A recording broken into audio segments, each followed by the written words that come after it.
Assalamualaikum warahmatullahi wabarakatuh.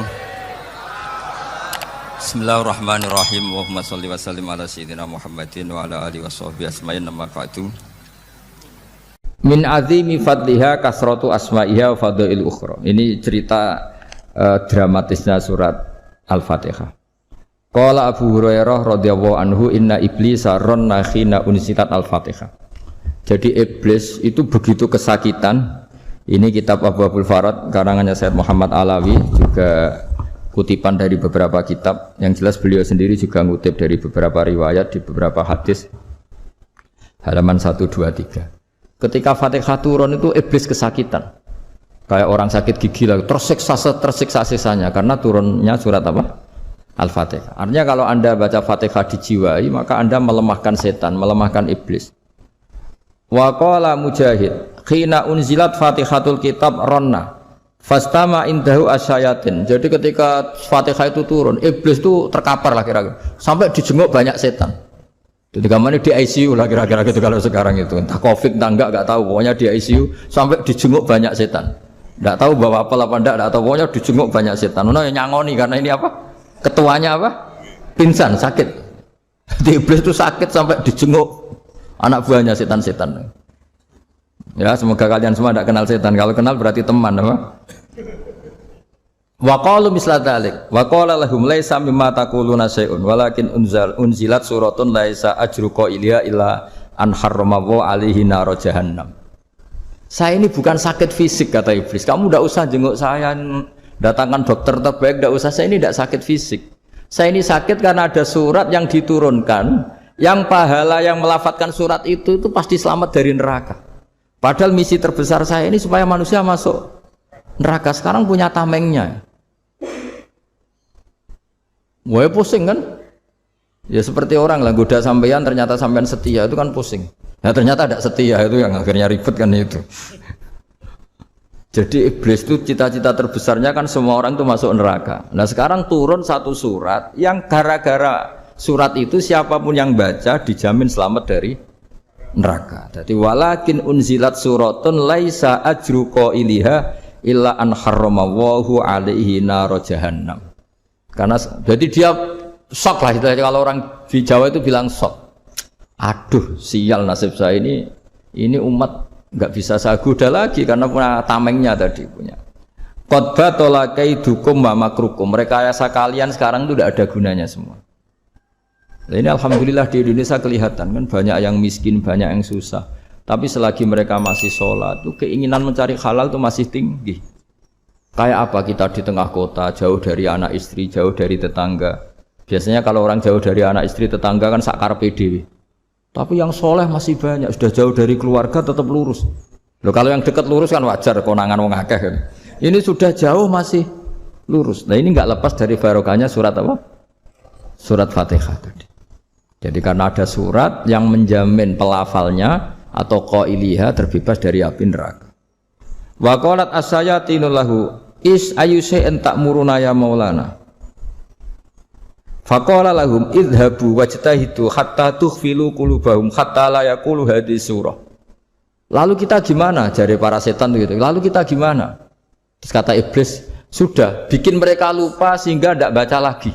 Selagi masih baca kita pasti keok. Jadi kalau sampean sudah jarang baca Fatihah itu berarti sudah bagian dari kemenangan apa? Iblis. Jadi kalau sampean sudah jarang baca Fatihah itu berarti bagian dari kekalahan Anda, kemenangan iblis. Masih sering baca? Berapa kali? Terus apa lagi?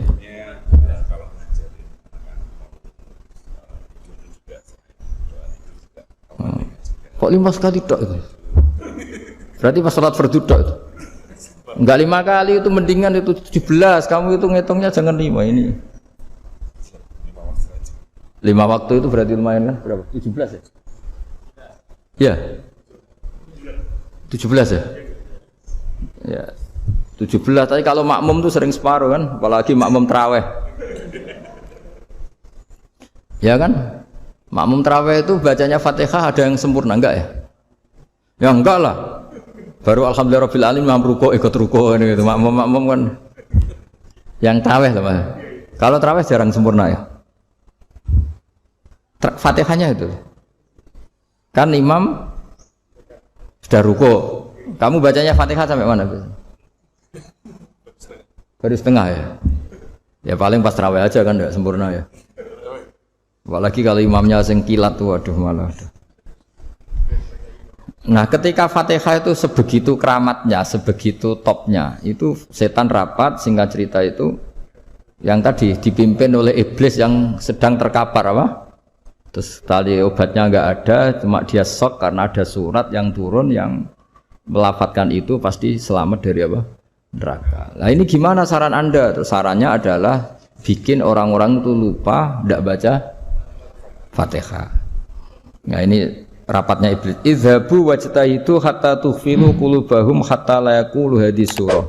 Kala yuksiru qira'ataha wa la yakunu lahum ajrun wa thawabun bal yakunu lahum adzabun wa iqabun. Jadi saya mohon selama ini Anda sudah baca, tapi mungkin hanya rutin saja. Napa rutin saja? Jadi barokahnya ngaji ini kamu punya kekuatan atau punya semangat membaca karena ini surat yang luar biasa. Ibarat gini, kalau sampean tanya, saya juga sering mikir, masa Gus hanya surat kok punya kekuatan seperti itu? Di dunia ini kata Allah, mulai Nabi Adam sampai kiamat, nggak ada yang bisa menandingi kekuatan kalimah. Kalimah itu kata-kata. Nggak ada yang bisa menandingi kata-kata. Misalnya Anda nge-grab, berangkat istri cuek, berangkat cuek. Itu beda dengan ketika meskipun satu kalimat. Wes Pak, muga-muga dilindungi pangeran, mungkin jenengan selamat. Itu menjadi teduh dan semangatnya luar biasa karena kayak mendapat support. Jadi kira-kira kalimat itu hubungannya kita dengan Allah, Fatihah itu seperti itu. Kamu melafadzkan satu kata-kata yang dibenarkan langit bumi, dibenarkan aras, dibenarkan malaikat, dibenarkan semua penghuni di dunia ini. Sehingga itu efeknya luar biasa. Itu seperti gini ya, kamu cerai sama istri, terus nikah lagi katut babon. 10 tahun anak kamu dididik, ibunya benci kamu. Dan memang Anda layak dibenci. Duit. Dan sampai nggak pernah manggil kamu Pak.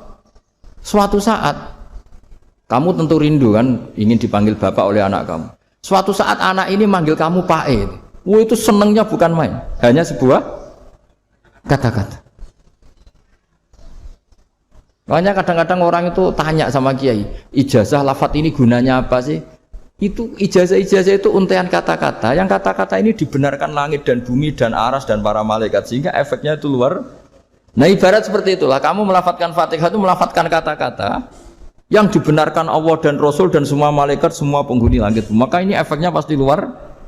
Nah di sini lah orang-orang dulu itu tahu keramatnya itu sehingga ketika melawan Belanda, melawan Jepang dulu itu kalimat-kalimat itu menjadi mantra yang luar biasa.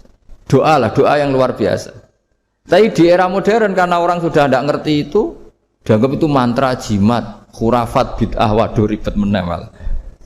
Sebetulnya tidak seperti itu. Memang kata-kata ini kekuatannya luar biasa. Sama kesakitan hati kamu juga karena itu. Ngojek wangilan ya. Lha Pak di bojo kok kowe gagah tok kere. Wah, iku seling terus mesti. Padahal kalimat itu kan tidak melukai secara fisik, tapi apa kerjanya sesuk saras-sarasen. Karena terus dengan pengadilan seperti itu kan, ngapain kerja demi perempuan yang seperti ini? Lagi-lagi kata-kata ini luar. Nah bayangkan kalau kata-kata itu adalah kalimat yang diajarkan Allah lewat Rasulnya, lewat malaikat Jibril. Kayak apa kekuatannya? Lah kira-kira Fatihah itu gitu. Kalimat yang baik, kalimatan thayyibah diajarkan oleh Allah dan Rasul. Kayak apa kira-kira kekuatannya? Pasti luar biasa. Wong support yang dikatakan istri kita, anak kita aja luar biasa, apalagi ini support yang diajarkan Allah dan Rasul. Ya makanya saya mohon kalau baca Fatihah, baca kalimat-kalimat thayyibah ketika sholat itu dijiwai. Ya misalnya Rabbana lakal hamdu mil'us samawati wa mil'ul ardi wa mil'u ma syi'ta min syai'im. Engkau zat yang layak dipuji dan pujian ini memenuhi langit dan bumi. Karena kita tahu nggak ada sejengkal di alam raya ini kecuali di situ ada rahmat Allah. Misalnya kamu bisa lewat sampai rumah saya, kamu mungkin anggap biasa saja. Coba kalau ngalami likuifaksi, tahu-tahu bumi ini ambles, bisa ngelewati yang likuifaksi itu luar Tanyakan orang pernah ngalami likuifaksi di Sulawesi, itu melihat bumi bisa diinjak nggak ambles itu, wah luar. Dan sampean nggak ngalami itu sehingga lewat bumi ya biasa aja. Coba kalau ngalami seperti tidur, ya biasa aja. Coba kalau ada gempa, bahwa bumi tenang ini sudah nikmat yang luar biasa. Masa kamu ngakui nikmat nunggu digituin? Ya kan? Nah, makanya baca Fatihah dijiwai lah, bahwa ini kalimat yang luar biasa. Saya teruskan. Warwa Muslimun fi sahihihi an Ibnu Abbas radhiyallahu anhuma annahu qala bainama Jibril alaihi salam qaidun dan Nabi sami'a naqidan min fawqi fa fa'ara saufa qala hadza babun minas sama futihal yawma lam yuftah qaddu ilal yaum fa nazala minhu malakun fa qala hadza malakun nazala ilal ardi wa lam yanzil qaddu ilal yauma fasallim wa qala absyir binuraini qad uti tahuma lam yu'tahuma nabiyyun qablak Fatihatul kitab wa khawatimu suratil baqarah. Jadi suatu saat Jibril ini jagongan lah kira-kira gitu sama Rasulullah. Tahu-tahu langit itu gemuruh. Langit gemuruh kata Jibril, terus semuanya ngangkat kepala ke langit. Ini pintu langit baru ini dibuka, yang sebelumnya tidak pernah dibuka seperti ini. Turunlah malaikat, yang malaikat ini pun malaikat spesial, yang enggak malaikat murahan lah kira-kira gitu, yang enggak pernah turun ke bumi kecuali juga saat itu. Dengan penyambutan yang luar biasa, dengan semuanya tidak pernah terjadi. Hanya karena surat Fatihah. Jadi ini surat yang luar biasa, pengawalannya lewat malaikat yang spesial, enggak pernah turun di bumi kecuali saat itu. Penyambutannya juga enggak pernah seperti itu, baru seperti itu. Jadi semuanya itu spesial. Nah, kenapa ini spesial? Karena di situ ada isi puja-puji kepada Allah Subhanahu wa ta'ala. Ada ikrar kita, alhamdulillahirabbil alamin, arrahmanir rahim. Ikrar ini penting. Kalau contoh paling gampang gitulah. Kamu punya istri selama ini cerewet terus. Suatu saat ngomong, "Pak, tak angen-angen ra ono wong lanang koyo sampeyan." Wah, itu langsung tidak ada lelaki sebaik engkau. Itu sampean senengnya Masya Allah. Karena ada ikrar dari seorang istri ke kamu. Nah, bayangkan kalau ikrar kita sebagai hamba diakui oleh Allah Subhanahu, maka ikrar ini akan dicatat sebagai kebaikan kita yang kita panen nanti di akhirat. Karena ada ikrar. Kita ikrar bahwa alhamdulillahirabbil alamin, kita ikrar ar-rahmanir rahim, kita ikrar maliki yaumiddin, kita ikrar iyyaka na'budu wa iyyaka nasta'in. Sampean misalnya jadi orang Indonesia, ketemu orang Indonesia yang makmur di Jerman, terus lupa Indonesia. Kamu orang Indonesia? Enggak, saya enggak orang Indonesia. Mangkel gak kira-kira? Mangkel. Karena salah ikrar kan gitu. Ya, jadi saya mohon jangan anggap kalimat itu hal yang biasa, tapi luar biasa. Nggih, ngoten mawon. Assalamualaikum warahmatullahi wabarakatuh.